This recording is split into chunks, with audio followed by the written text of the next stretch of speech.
L'Église catholique fait mémoire de Sainte Julienne.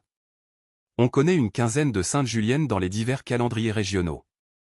Celle que citant ce jour le calendrier civil vivait en Asie mineure, à la fin du IIIe siècle, dans la cité de Nicomédie.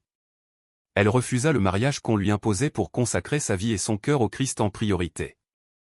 Ce refus, considéré comme antisocial, la fit dénoncer comme chrétienne par sa famille elle-même. Elle subit le martyre sous le règne de l'empereur Maximin, vers 305 à Nicomédie, actuellement Izmit en Turquie, sur les bords de la mer de Marmara, au nord du détroit des Dardanelles. Même si l'expression julienne est plus connue comme plante ornementale à fleurs rouges ou violettes très parfumée et si le nom masculin de Julien retrouve faveur de nos jours, rappelons deux autres saintes qui ont porté ce nom. Julienne Falconieri vivait à Florence au XIVe siècle, où elle fut la fondatrice d'une congrégation vouée à l'éducation des enfants et aux soins des malades. Julienne de Montcornillon était religieuse dans le monastère de ce nom près de Liège en Belgique, au XIIIe siècle.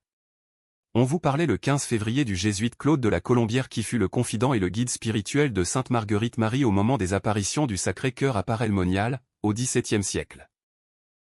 On peut se rappeler que, plusieurs siècles avant, c'est Julienne du Montcornillon qui sollicita la célébration, dans l'Église, de la fête Dieu. Sur sa demande, l'évêque de Liège institua, dans son diocèse, la fête du corps du Christ, du Saint-Sacrement, en 1246.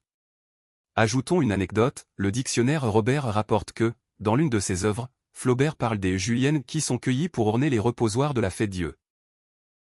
Le prénom Julienne vient du latin Julia, famille illustre de Romains qui prétendaient être les descendants directs de Vénus. Sainte Julienne, priez pour nous. Évangile. Pourquoi cette génération cherche-t-elle un signe? Alléluia. Alléluia. Moi, je suis le chemin, la vérité et la vie, dit le Seigneur. Personne ne va vers le Père sans passer par moi. Alléluia. Évangile de Jésus-Christ selon saint Marc.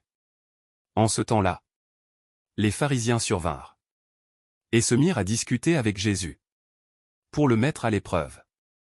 Ils cherchaient à obtenir de lui un signe venant du ciel. Jésus soupira au plus profond de lui-même et dit: Pourquoi cette génération cherche-t-elle un signe? Amen, je vous le déclare. Aucun signe ne sera donné à cette génération. Puis il les quitta, remonta en barque. Et il partit vers l'autre rive. Acclamons la parole de Dieu. Louange à toi Seigneur Jésus.